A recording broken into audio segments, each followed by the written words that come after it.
Bring back our girls now and alive.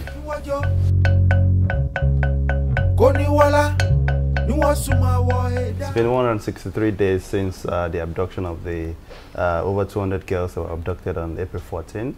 And as it is, I'm sure that there's no one that can say specifically where those girls are. Government has claimed several times that they know the location, and because of prioritizing the lives of these girls, they don't want to storm wherever it is they are. Yesterday we saw the flip-flop from the military once again, claiming at first that some of the girls have been rescued, which again raised hope falsely across the world, and then the hope was dashed at the end of the day. So as it is, we would continue as Bring Back Our Girls campaign to put pressure on government and to call on other world leaders to do same to ensure that these girls are rescued alive.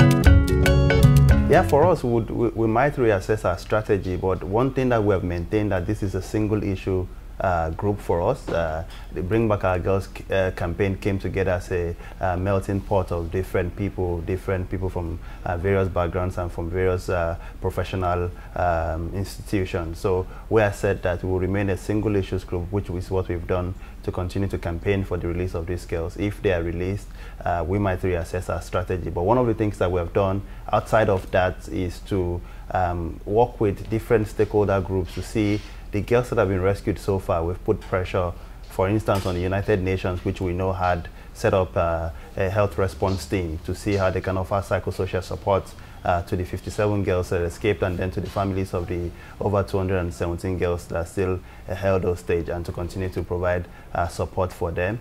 We also know we've had contact with the only doctor in Chibok who has offered some health support to the community as a whole, and who is in constant touch with us as a group to see in what ways we can offer help going forward. For some of the girls that have escaped so far, we have also been acting as an intermediary to see what kinds of support we can offer to them. We know that recently the American University in Nigeria offered scholarship support to a number of the girls.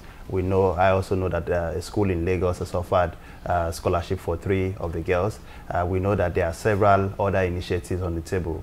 When Malala came, one of the discussions that we had, which they also promised to do, was to put all of the 57 girls that have escaped so far into unity schools outside of Borno State, where they will be safe, and to provide for their tuition, provide for their books, provide for their school uniforms, and all of that. So we know that a lot of successes have been recorded along that angle. Let me quickly say that as a group, one of the things that we decided from the beginning was that we are not going to warehouse any funds. We had kept the movement very lean in terms of what we need. We meet at the Unity Fountain, which is a public park in Abuja, Nigeria. And we specifically don't really need anything. We buy water for people so that they are not fatigued, and then we sit on mats and a few plastic chairs. So we've never asked anyone for financial support in what ways whatsoever.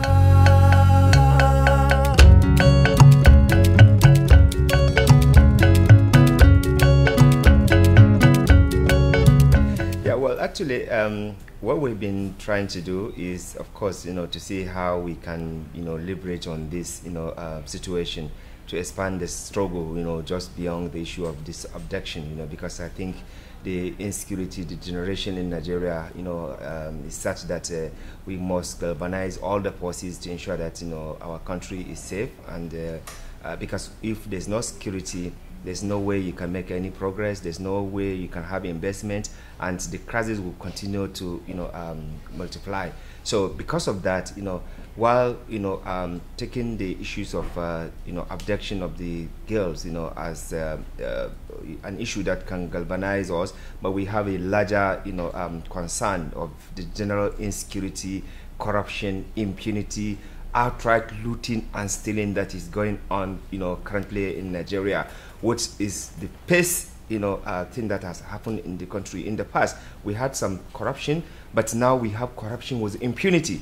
And at the root of this insecurity is what is going on now, and that is why the security situation has degenerated to this level because of corruption in the security sector. For example, this government has spent over 3 trillion naira in the last 2 to 3 years, in the name of security, board. And yet we have seen multiple of insecurity instances happening every now and then, as if some people are happy with this insecurity situation. So we think, we don't have any other place, to go except Nigeria, and we must do everything possible to sanitize and ensure that, we actually, bring an end to this insurgency, this insecurity, and on top of it, the corruption and impunity, which is really the main root cause of why we are today. So that is why we are working with all different kind of, groups and like-minded individuals to see that, we galvanize this issue, not only internalize it, but externalize it, bringing international dimension to it, because unfortunately this government does not respect the internal concern of Nigerians. But when the Western world speak, the government begin to react and respond, and that is why we are making all these alliances with different groups both in diaspora and in Nigeria to ensure that we put government to be accountable and responsible for protecting the citizens, because the primary duty of Nigerian government is to protect lives and security, life and property of Nigerians, and they have negated that responsibility, and we are saying that that cannot continue to happen. So we will continue to use the our friends all over the world to ensure that we instill accountability, transparency, and ensure that Nigeria is safe and free. All those pingered as part of people supporting terrorism or insecurity in Nigeria, we will continue to expose them and demand for their prosecution, for their arrest and prosecution. It's a shame that Nigerian government, after naming some people who were in government or who are close associates of the president, less than 24 hours, the SSS went out to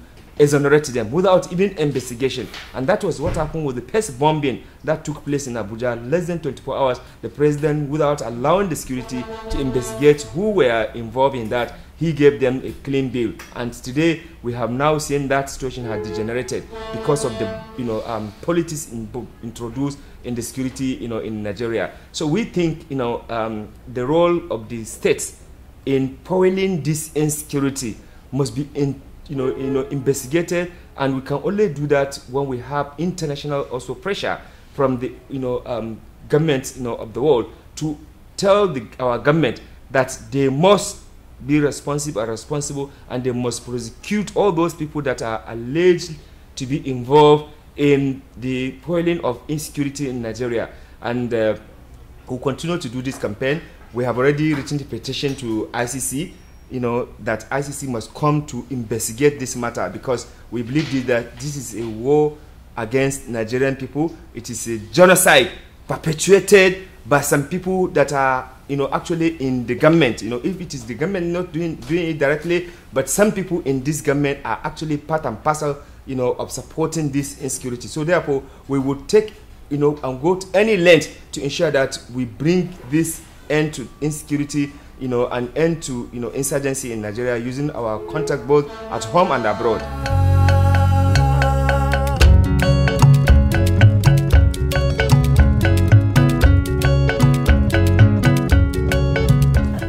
That is just actually an icing on the main cake. The whole idea about investigating and prosecuting certain elements, it's bringing to fore a long-standing argument we've canvassed over the years, that the whole insurgency and act of terrorism in the northern part of Nigeria is actually fueled by both economic and political interests of quite a number of people in political offices, and who would do and go to any length in ensuring that there is actually no end within the period that they hold sway to the whole matter of insurgency. And like Rafsanjani said, it brings to fore the gargantuan amount of money that has been not now misappropriated in the name of providing security. And you would see at the whole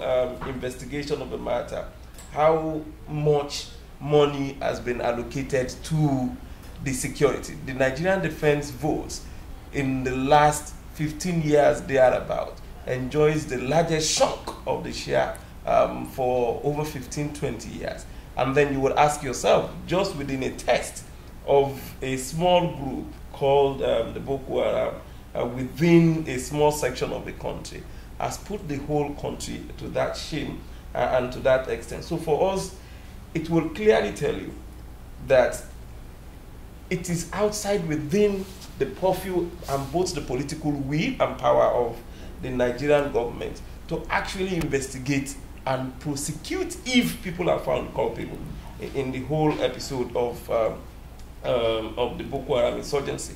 And luckily enough, a negotiator also respected by the Nigerian government, who have intervened on behalf of the Niger Delta militants in the past, who actually initiated the process that culminated in the amnesty for the Niger Delta militants, came out to openly tell the world. And one thing that is clear with that is basically that only happened out of frustration, experience on the part of the gentleman, because this was a guy who midwifed a process with the Niger Delta militants without Nigerians and the world knowing the role he played. He has also played and made an attempt at bringing an end to this current insurgency, but then there was no expected response from the part of the Nigerian government. I was one of those who initially said no. I mean, after the abduction, and then there was the world coming over, to intervene and then also rescue the Chibok girls. I was one of those who said no, there's no basis for the Boko Haram for any negotiation and then swap of prisoners with Boko Haram, because as at that time I was of the impression that with the intervention of the international community, it's a signal to an end to Boko Haram. But it was so clear that the Nigerian government actually was not in any way sincere about bringing an end to Boko Haram. And in no time, I had to change my position, that if it takes swapping 1,000 Boko Haram prisoners for the 276 girls, then I will support the process. In terms with the International Criminal Court, it is within the statute of the Rome Statute that where a state has failed in its own duty as a member state to the Rome Statute to actually initiate the process to bring to justice a state of inhumanity to person or a genocide situation, members and individuals, even especially within that community, can actually take it up with the international community, the International Criminal Court, to bring it forward and then do the necessary in terms of investigation to that act of genocide. And as a matter of fact, take them up to the International Criminal Court for prosecution. And for us, not only have we written the letter, we're actually going to follow that up with also a visit to the International Criminal Court to go and enforce, our right as it is enshrined in the Rome Statute, and then also follow it up for as long as it is going to take with international institutions to hold not only the individuals named by the negotiations, but also the Nigerian government to account on this issue.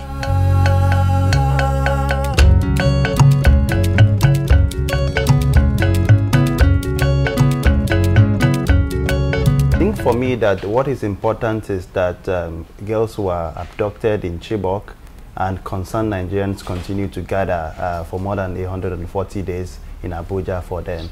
I am from the southwestern part of Nigeria. I've never visited Borno, but I put myself in the shoes of these girls when I was doing my high school days in Ilesha, and wondered if someone had come to my school and yanked me away, would the nation care? And I think it's at the center of this that have driven many people to compassion, and people have come from all over Nigeria and in fact all over the world to offer support.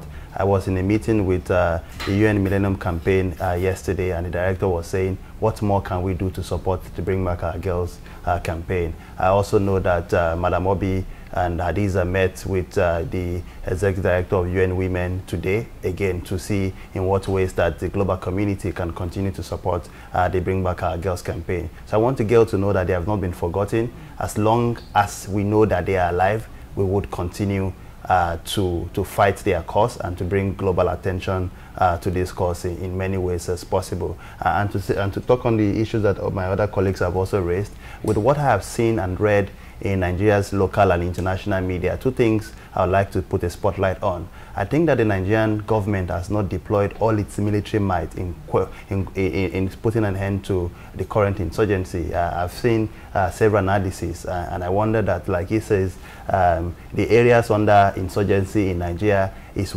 embedded within about 2 or 3 states out of 36 states. We have several military barracks scattered across the nation. We have military might, we have Air Force, we have Navy, we have the Intelligence Agency, we have the National Security Advisor's Office. We have all sorts of apparatus that we can deploy. I know from what I've heard from security experts and from military analysis that Nigeria has not even deployed up to 1/3 of our military might in putting an end to this insurgency. The other part of it that I've also heard is that some people have claimed that this is deliberate on the part of government. So these are things that I think needs some sort of scrutiny. Unfortunately, if we are in a country where the National Assembly is up to par with its duty, they should have by now set up a panel of inquiry to continually question the people that we have put in a position of authority to see, have we done our best as a nation? The second thing that we also need to also consider is the fact that resources have gone into the military and into our defense strategy in the last 3-4 years. Have we gotten value for money? It doesn't seem as if we've gotten value for money. Actually, the word on the street in Abuja now is that the defense contract is more juicier than oil contracts nowadays because of the kinds of deals that is going on. A tip of the iceberg is what we saw recently with I don't even know what to call it, the scam that happened in South Africa with jets loaded with dollars. It looks as if it was more like a mafia operation than a government trying to buy arms for its military. We have 2 missions in South Africa. The Nigerian government maintains a mission in Johannesburg and a mission in Cape Town. Both missions have defense attachés. We have an agreement with the South African government. We have the Nigerian South Africa Commission. So there are many official channels that this can be done. The president can send an envoy if it's urgent, if you need it deployed within 24 hours. The president can deploy a powerful envoy to go to the government of South Africa to get this sorted quickly.